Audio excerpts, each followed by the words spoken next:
nós vamos ler Efésios 1, verso 15, diz assim a palavra do Senhor: Por isso também eu, tendo ouvido falar da fé no Senhor Jesus que há entre vós e do vosso amor para com todos os santos, não cesso de dar graças por vós, lembrando-me de vós nas minhas orações, para que o Deus de nosso Senhor Jesus Cristo, Pai da glória, vos dê o espírito de sabedoria e de revelação no pleno conhecimento dele, sendo iluminado os olhos do vosso coração, para que saibais qual é a esperança do chamado que ele nos fez, quais são as riquezas da glória da sua herança nos santos, e qual é a suprema grandeza do seu poder para conosco, os que cremos, segundo a atuação da força do seu poder, que atuou em Cristo, ressuscitando-o dentre os mortos,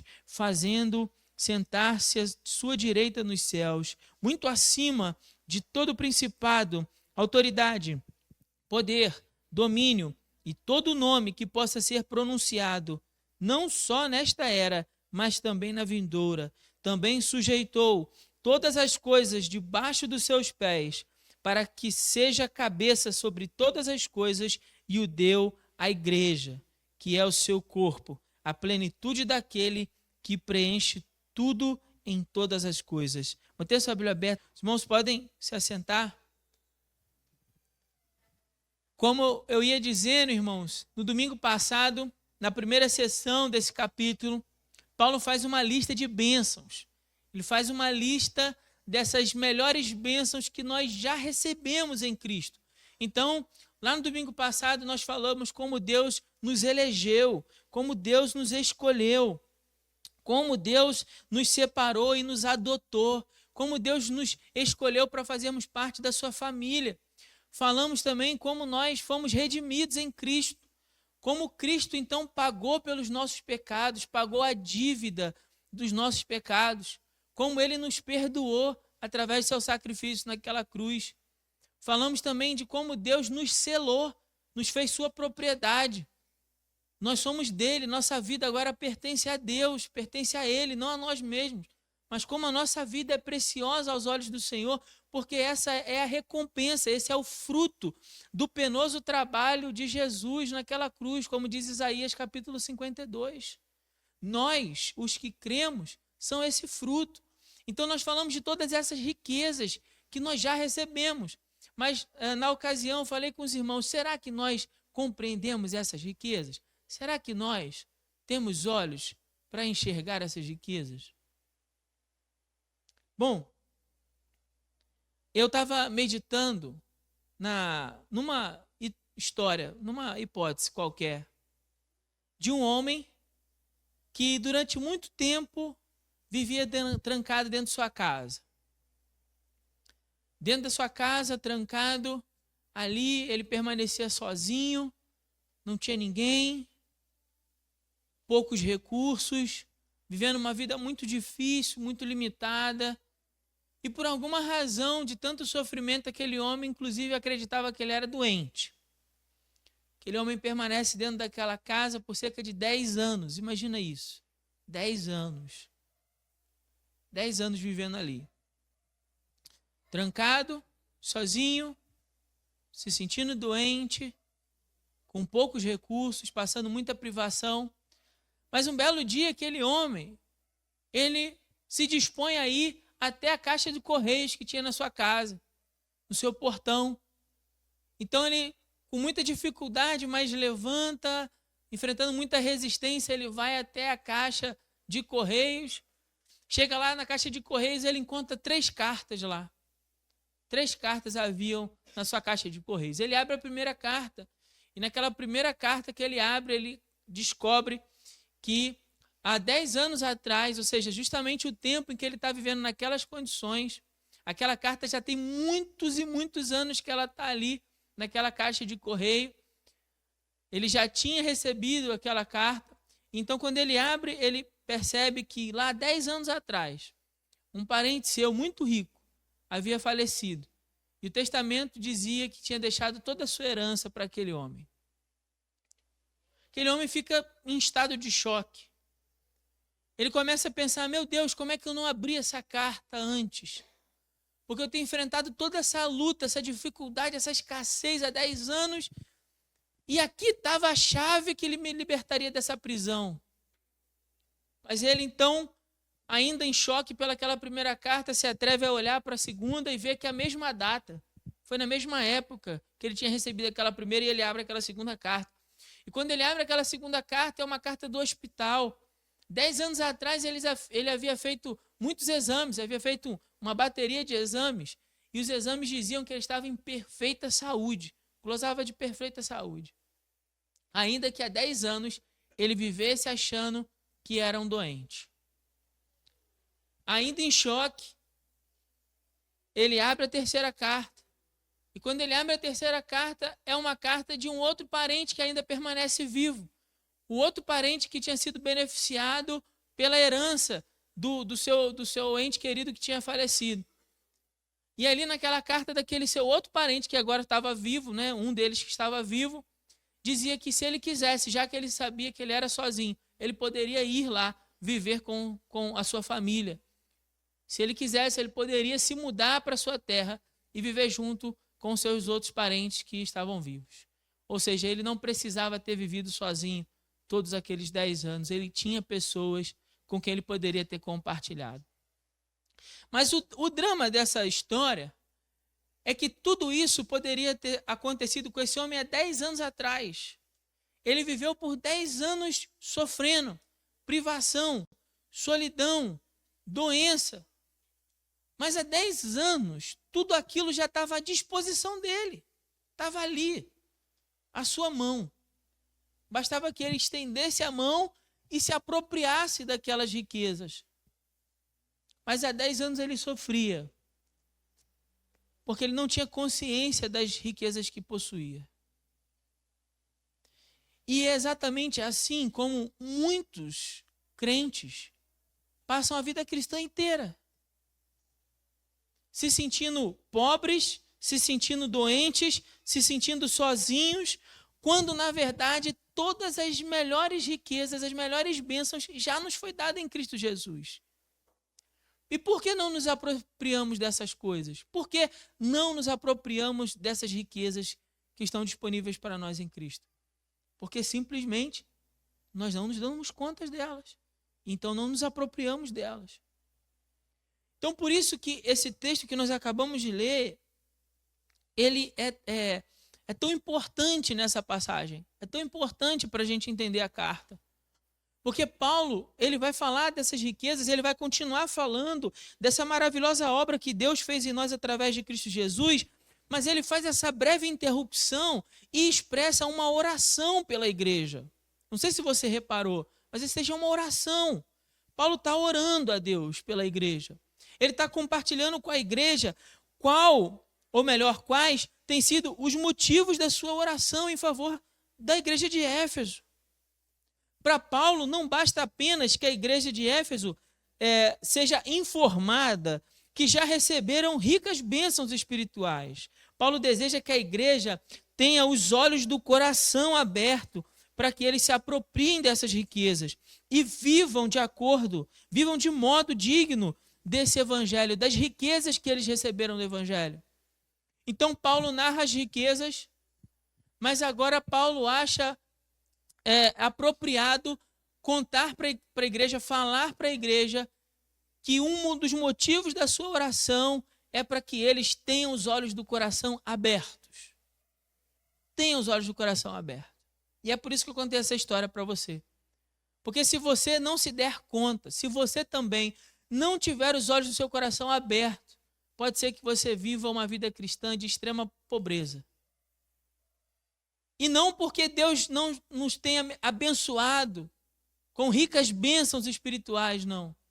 Na verdade, Ele já nos abençoou, mas porque você não consiga enxergar essas riquezas. Então você corre o risco de viver na pobreza, se não enxergar. Por isso é tão importante o que Paulo diz aqui, essas palavras. A gente vai meditar nessa oração. Eu quero fazer uma observação importante sobre isso.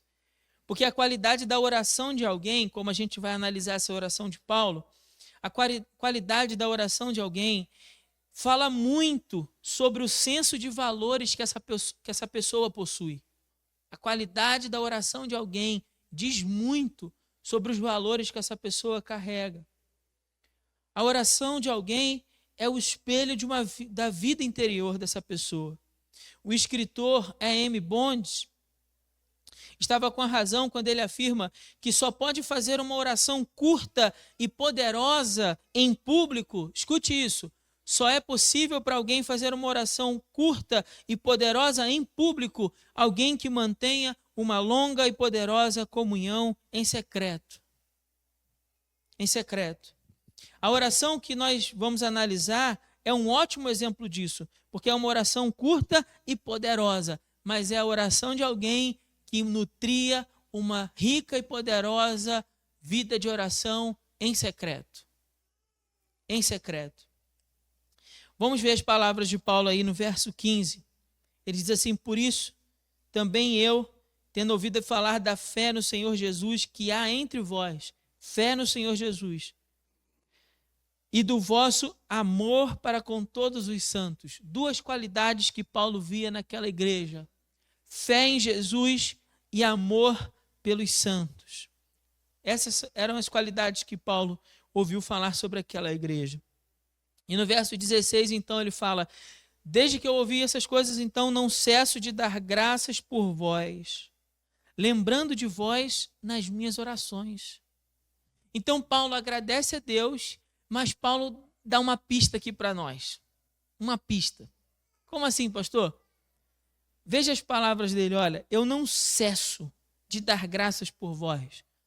Dá para a gente uma ideia de quê? De uma ação contínua, de uma ação que não para, que não é interrompida. Não cesso de dar graças por vós. Dar graças a quem? A Deus. Por quem? Pela igreja. Não por ele mesmo, pelas últimas bênçãos que recebeu, pelos livramentos, mas pela igreja, em favor dos santos. E ele não cessa, e ele fala no final: nas minhas orações. Paulo não está dizendo que ele fez uma oração única pelaquela igreja, que ele orou pelaquela igreja em algum momento do seu dia.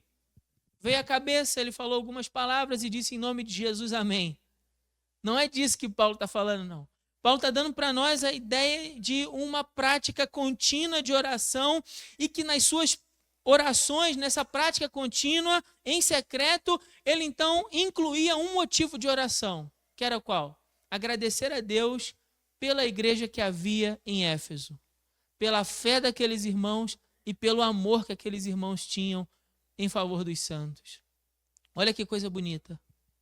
Paulo está dando para nós uma pista de como é um pouco dessa vida que ele vive em particular, em secreto com Deus. Ele está dando uma pista para nós. Na verdade, em todas as cartas da prisão, eu estava pesquisando sobre isso, todas as cartas da prisão, chamadas como cartas da prisão, Efésios, Gálatas, Filipenses e Colossenses, Paulo inseriu orações. Orações pela igreja. E através dessas orações a gente pode ver um pouco de quais eram os valores que Paulo carregava. Qual era a sua teologia, o que ele acreditava, aonde ele depositava essa fé. Sabe, irmãos, Paulo foi um homem de oração.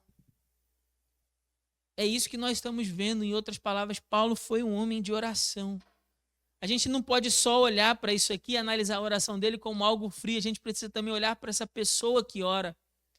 E esse grande homem de oração, todos nós admiramos, não é assim? Esse Paulo, esse apóstolo Paulo, a gente admira muito ele. A gente fala sobre ele como esse grande missionário aos gentios. Todos admiramos os feitos que Paulo realizou em público, como, por exemplo, todos admiramos as milhares de vidas que se converteram através das suas pregações. Não é assim? Amém ou não?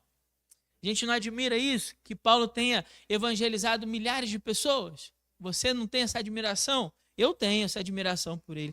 Nós não admiramos as curas, os sinais e os prodígios que Paulo realizou? Sim ou não? Nós não nos admiramos das cartas que Paulo escreveu? Dos debates que enfrentou? Contra gregos, contra judeus, contra gente de todo tipo? Sim ou não? Nós nos admiramos até de saber que os demônios já haviam ouvido falar no nome de Paulo. Você lembra disso?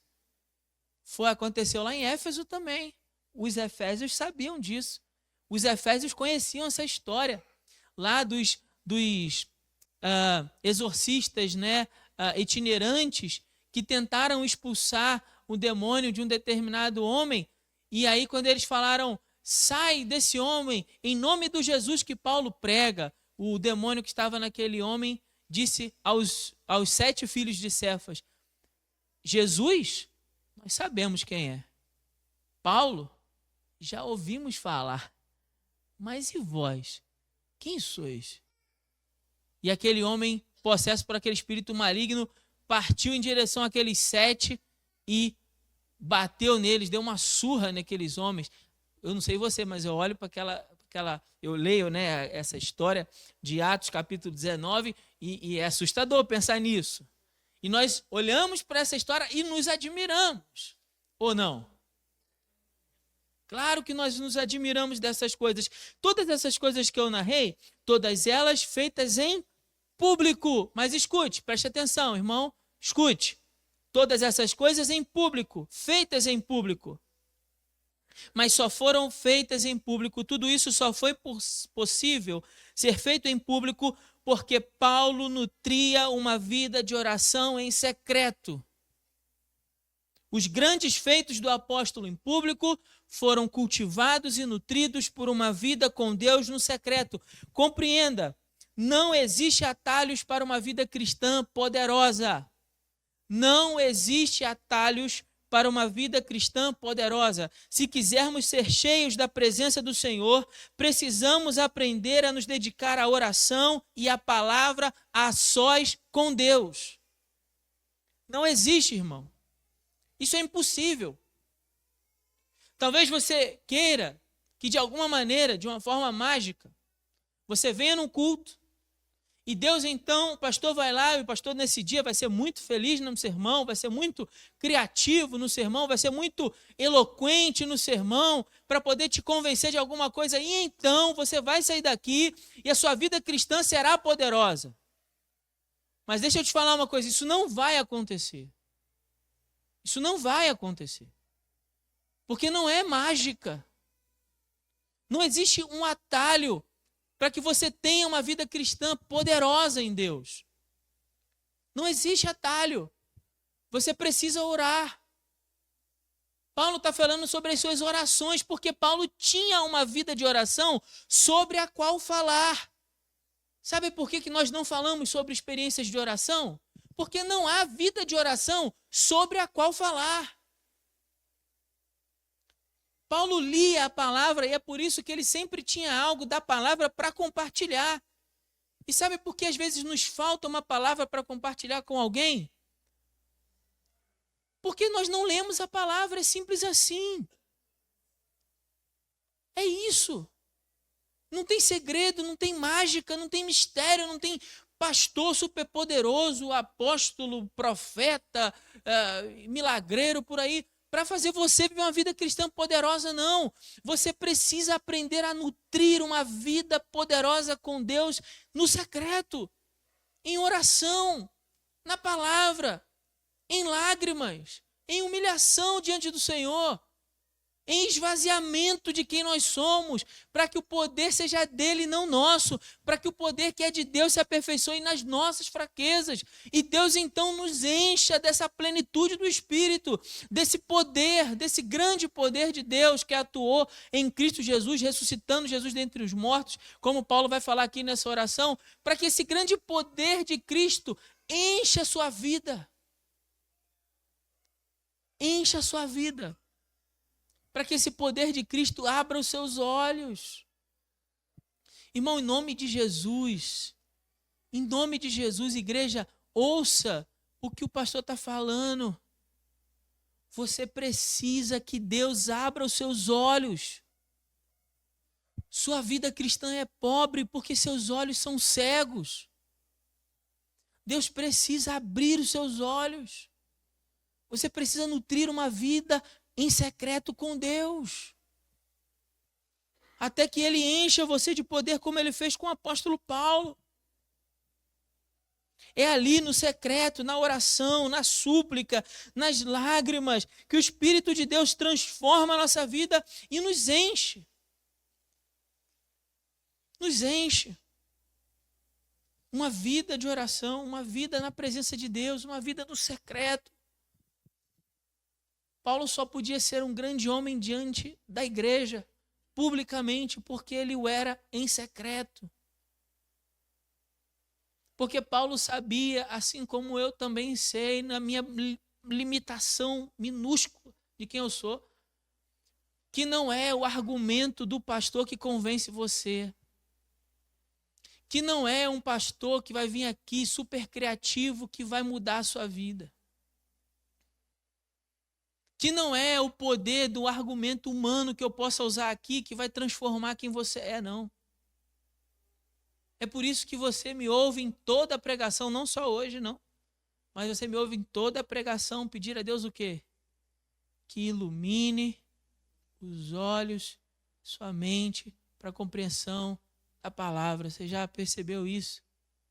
Por que o pastor insiste nesse negócio? Porque eu sei que se não for o Espírito a iluminar a sua mente, seu coração, essa palavra e nada vai ser a mesma coisa. Então veja agora os motivos dessa oração de Paulo. Paulo fala, para que o Deus de nosso Senhor, no verso 17, e Pai da glória, vos dê espírito de sabedoria e de revelação no pleno conhecimento dele. Um espírito de sabedoria, de revelação, no pleno conhecimento dele, e completa aí, ó, verso 18, parte A. Sendo iluminado os olhos do vosso coração. Olha que coisa bonita. Paulo fala de sabedoria, fala de conhecimento, mas na hora de falar de iluminação, ele fala do coração. Para que vocês não alcancem isso apenas com os pensamentos, vocês não alcancem essas riquezas de Deus pelo pensamento, mas também no coração. Vocês compreendam essas coisas com o coração. Então Paulo fala que os olhos do coração sejam iluminados. Por quê Paulo está dizendo isso? Porque o homem não é capaz de compreender as coisas de Deus apenas com a sua mente natural. Não é apenas uma questão intelectual. Você já viu aquelas pessoas que dizem assim, não, fulano leu a Bíblia toda. E aí? Ah, não, continua ateu. Porque as coisas do Espírito se discernem pelo Espírito. Não é uma questão de capacidade intelectual. Não é uma questão de capacidade intelectual. Há pessoas estudadas e não estudadas que compreendem o Evangelho. Por quê? Porque essa compreensão dessa mente que Paulo está falando, ela vem pelo Espírito de Deus. É o Espírito que ilumina os olhos do homem para que ele compreenda as coisas de Deus. É ele quem faz entender a verdade revelada pela palavra. Paulo não está dizendo de uma nova verdade que seria revelada aos Efésios. Paulo está dizendo para que os Efésios compreendessem a verdade que já foi revelada pela palavra. E então eles pudessem pegar e se apropriar dessas verdades para a sua própria vida. Somente o Espírito de Deus pode abrir as cortinas da nossa alma para nos fazer enxergar as riquezas que estão à nossa disposição em Cristo. Então há riquezas à disposição para nós em Cristo, mas por que não nos apropriamos dela? Porque estamos cegos. E quem é que então pode nos dar olhos para enxergar isso? O Espírito Santo. É o Espírito Santo de Deus. Uma coisa é saber sobre Deus, ler um texto bíblico, por exemplo. Outra coisa bem diferente é conhecer a Deus e se apropriar da sua palavra. O escritor Wesby certa vez escreveu: conhecer a Deus pessoalmente é salvação. Quando você conheceu pessoalmente, Jesus entrou na sua história, você foi salvo por ele. Conhecer a Deus progressivamente, como diz Oséias, conhecer e prosseguir em conhecer é santificação. Quanto mais conheço, mais minha vida se torna santificada por esse Deus 3 vezes santo. E conhecer a Deus perfeitamente é glorificação, que é quando, de fato, nós o veremos face a face na eternidade. Então veja, Yesbe foi muito feliz ao descrever como a vida cristã é marcada por essas etapas no conhecimento de quem Deus é. Quanto mais conheço quem Ele é, mais minha vida é transformada até o dia em que ela será transformada perfeitamente para sempre. Por isso você precisa buscar conhecer o Senhor. Por isso você precisa pedir que o Espírito Santo também abra os seus olhos. Abra os olhos do seu coração. Deixa eu fazer uma observação que só faria no final, mas eu vou adiantar por causa do tempo. Quantas vezes isso também tem sido motivo da sua oração? Quando você vai orar e você apresenta a Deus seus motivos de oração, seus pedidos, seus agradecimentos, no meio de todos eles, quantas vezes se encontra lá, Deus, abra os olhos do meu coração para que eu possa compreender quem o Senhor é.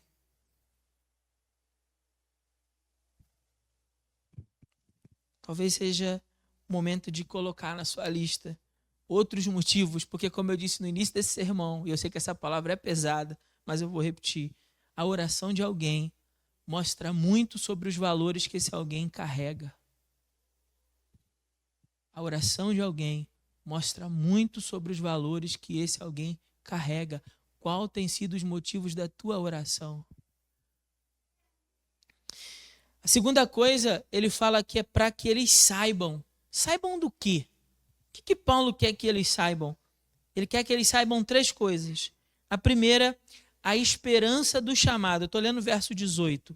Para que saibais qual é a esperança do chamado. Nós fomos chamados em Cristo pela sua graça, por meio da fé. Esse é o chamado da salvação. O chamado das trevas para a luz. O chamado para sermos discípulos de Jesus. Os chamados para uma santa vocação. E que santa vocação é essa? Como Paulo falou a Timóteo, a santa vocação de testemunhar ao mundo a salvação que há por meio de Cristo Jesus. Esse é um chamado, irmãos, que não é só para o pastor, não, ou só para um missionário, não. Esse é um chamado para todos os crentes.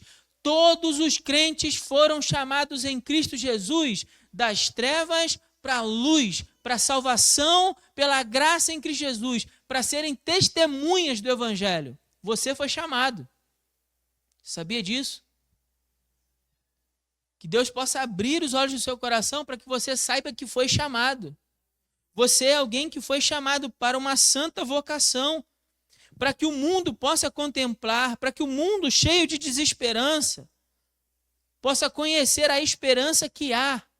E nós fomos chamados como povo de Deus para carregarmos essa feliz esperança da volta e da salvação que há em Cristo Jesus. Você foi chamado para carregar isso. Uma santa vocação. Mas Paulo vai falar uma coisa durante essa carta muito importante, que é se nós temos vivido de maneira digna do que nós fomos chamados. Guarde essa expressão. Isso vai nos ajudar a entender toda a carta. Se eu e você temos vivido de modo digno do chamado que recebemos em Cristo. Mas antes de Paulo tratar desse assunto, que vai ser na segunda metade da carta, ele está dizendo assim: eu tenho orado por vocês, para que os olhos do coração de vocês sejam abertos, para que vocês enxerguem de uma vez por todas o chamado, a esperança do chamado que vocês têm em Cristo Jesus. A igreja precisa ter os seus olhos abertos para enxergar isso. O que mais Paulo fala? Que nossos olhos precisam ser iluminados. Ele continua no verso 18 dizendo: quais são as riquezas da glória da sua herança nos santos. As riquezas da glória da sua herança nos santos. Como assim? De que herança ele está falando? Ele está falando de nós como sendo a herança de Deus. Da sua glória, não da nossa, mas da glória dele. A herança de Deus, que somos nós. Uma verdade extraordinária que esse texto considera. Nossas vidas são partes da riqueza de Deus, é isso que ele está falando. Eu e você somos herança dele. somos parte da sua riqueza. Como eu já disse, vou repetir, somos o precioso fruto do penoso trabalho que Cristo fez naquela cruz. E no final, ele olha e fica satisfeito do seu trabalho. Paulo está orando para que os crentes possam entender o quanto eles são preciosos para Deus. Eu vou repetir isso aqui. Paulo está orando pelos Efésios, e essa palavra serve para mim, serve para vocês, para que eu e você possamos ter os olhos abertos para entender de uma vez por todas que a nossa vida é preciosa para Deus. Sua vida é herança do Senhor. Sua vida não pertence a você. Sua vida é propriedade de Deus. Para viver para a sua glória. O que mais Paulo quer que nós venhamos a saber, saibamos? Qual é a suprema grandeza do seu poder? E isso ele fala a partir do verso 19, ele fala assim, e qual é a suprema grandeza do seu poder para conosco, os que cremos? Qual é a grandeza do seu poder para conosco, os que cremos, segundo a atuação da força do seu poder? Essa mesma atuação, olha o que ele diz no verso 20, que atuou em Cristo, ressuscitando-o dentre os mortos e fazendo-o sentar-se à sua direita nos céus. Irmãos, preste atenção no que Paulo está dizendo no nome de Jesus.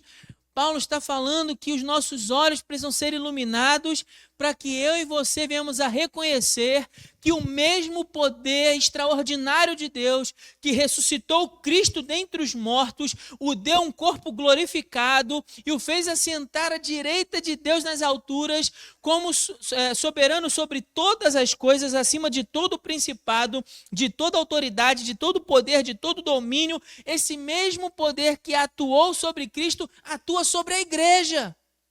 É o mesmo poder que atua em mim e em você. É o mesmo poder que arrancou você das trevas e tem te conduzido para a sua maravilhosa luz. É o mesmo poder que te livrou do lamaçal, do pecado, para a rocha firme que é Cristo Jesus. É o mesmo poder que tem mudado e transformado a sua vida no pecado para uma vida santa na sua presença. É o mesmo poder que encheu a igreja no Atos, no Pentecoste, e fez aqueles irmãos simples, pessoas humildes do povo, se tornarem pregadores, testemunhas do Evangelho de Cristo Jesus. É o mesmo poder que fez quando Paulo andou lá no meio da igreja em Éfeso, lá na cidade de Éfeso. As pessoas vinham até ele, pegavam um paninho e passavam nele, tocavam nele no seu suor e levavam para os enfermos e pegavam aquele pano e tocavam nos endemoniados e os demônios saíam. É o mesmo poder que fez levantar coxo, que fez dar vistas aos cegos, que fez pessoas andarem, que curou leprosos. O mesmo poder atua na igreja. Atua na igreja. É o mesmo, é o que Paulo está dizendo, é o mesmo, não mudou não. Não é um outro Deus, uma outra época, um outro momento, não. É o mesmo Deus. É por isso que Charles Finney tem uma frase que eu gosto muito, que ele diz assim, a maior necessidade da igreja é de poder do alto. E ele tem toda a razão. Falei disso aqui na quarta-feira passada, no nosso culto de oração. Veja só, a igreja hoje, ela é regada de coisas que os antigos não tinham. Nós temos um conforto que eles não tiveram, temos templos luxuosos que eles não tiveram, temos uma estrutura que eles nem sonharam, temos microfone, instrumentos de música que eles nem imaginavam que um dia a igreja teria, temos tudo que a igreja no passado não teve, mas somos pobres de algo que a igreja tinha muito e nós não temos nada, que é o poder do alto. Porque você acha que é o seu convencimento, que é a sua habilidade que vai convencer as pessoas perdidas de que elas venham a Cristo? Você acha isso? Que se você tivesse estudado um pouco mais, feito seminário igual o pastor, aí você conseguiria convencer o pecador para ir até Cristo? Você acha que é isso que está faltando em você? Qual era o seminário que Pedro estudou quando se levantou no Pentecoste e viu 3.000 almas se arrependendo? Qual foi o seminário que ele fez? Aqueles homens tinham um poder que nós nem sonhamos possuir. E sabe o que fez a igreja adquirir esse poder? Porque eles tinham os olhos abertos. E a igreja no nosso tempo é cega. Eles compreendiam isso. Eles compreendiam que nós somos fracos demais por natureza para dar o devido valor, para nos apropriarmos dessas riquezas que Deus nos deu em Cristo. Nós somos tão cegos que damos mais valor às riquezas materiais que conquistamos do que das riquezas espirituais que já recebemos em Cristo. Eles entendiam que nós somos fracos demais por nós mesmos para resistir aos inimigos que operam no mundo espiritual, que desejam nos tomar essas riquezas. Paulo alertou os Efésios no final da carta. Veja só o que diz o capítulo 6, no verso 10, ele fala assim: finalmente, irmãos, fortalecei-vos no Senhor e na força do seu poder, revestindo-nos de toda a armadura de Deus, para que possais permanecer firmes contra as ciladas do diabo. Paulo entendia que a igreja só vence as forças das trevas revestida de poder. É por isso que Paulo está dizendo que a igreja precisa conhecer do poder. Sem poder, nós não nos apropriamos das riquezas. Sem poder, nós não resistimos ao diabo. Somos fracos demais para produzir qualquer tipo de mudança em nós mesmos que agrade a Deus. E é por isso que precisamos da atuação do poder do Espírito Santo em nós. Irmão, olha só, eu vou me estender um pouquinho, mas em nome de Jesus, eu acho que isso é importante. Olha para os discípulos antes e olha para os discípulos depois do Pentecoste. Você já pensou que ali são homens completamente diferentes? Quando você está lendo o Evangelho? Cara, é uma cambada de covarde, de frouxo, de gente cheia de problema, que dá dor de cabeça para Jesus toda hora. Bastava Jesus virar um pouquinho as costas que já estavam discutindo quem era o mais importante, como se isso valesse de alguma coisa. Como se o título e o cargo que eles recebessem na igreja valessem de alguma coisa. Bastava Jesus virar que eles estavam lá brigando por causa disso. Mas então, quando aqueles homens recebem o Espírito Santo de Deus sobre eles são capazes, inclusive, de testemunharem a despeito do perigo da morte. Eles são capazes de abandonar tudo o que tinham para trás para viver uma vida completamente entregue nas mãos do Senhor. O que mudou esses homens? Pergunte a si mesmo, o que mudou esses homens? Poder. O poder do Espírito que atua na igreja, na minha vida e na sua vida. Mas que o Espírito Santo precisa abrir os nossos olhos. O que faz nos andar em santidade com Deus não é a força humana, mas é a capacitação que vem pelo Espírito Santo de Deus. Por isso que na luta da carne contra o Espírito, Paulo fala lá aos Gálatas, vocês precisam confiar no Espírito Santo, que é Ele que vai fazer você vencer a luta contra o pecado. Somos fracos demais para testemunhar ao mundo o Evangelho de Cristo, já falei isso aqui. E a ressurreição dentre os mortos. É por isso que a igreja testemunha no poder do Espírito, como diz Atos capítulo 1, verso 8. E recebereis poder para ser minhas testemunhas, tanto em Jerusalém, Judéia e Samaria e até os confins da terra. O que nos torna testemunhas não é a nossa capacidade que a gente adquire no seminário, não. O que nos torna testemunhas é o poder do alto. O que vai fazer você testemunhar a Cristo, sair de uma vida cristã rasa, para uma vida cristã profunda, é que o Espírito Santo abra os seus olhos espirituais. Para terminar, a nossa grande ideia é que Deus é poderoso, irmão. Deus é poderoso para iluminar os nossos olhos e nos fazer compreender as bênçãos que nós já recebemos em Cristo e a esperança do chamado que Ele nos fez. Agora, qual a resposta nós devemos dar a esse texto? Eu entendo que eu e você devemos dar uma resposta a esse texto. E a resposta é a seguinte: nós devemos buscar a Deus em oração fervorosa, para que Deus nos dê olhos assim. Olhos que sejam capazes de enxergar a esperança do chamado.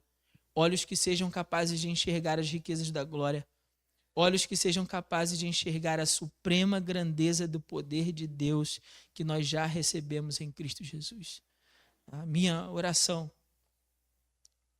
e tenho repetido isso insistentemente com o Senhor, é que Ele de fato nos faça uma igreja que enxerga.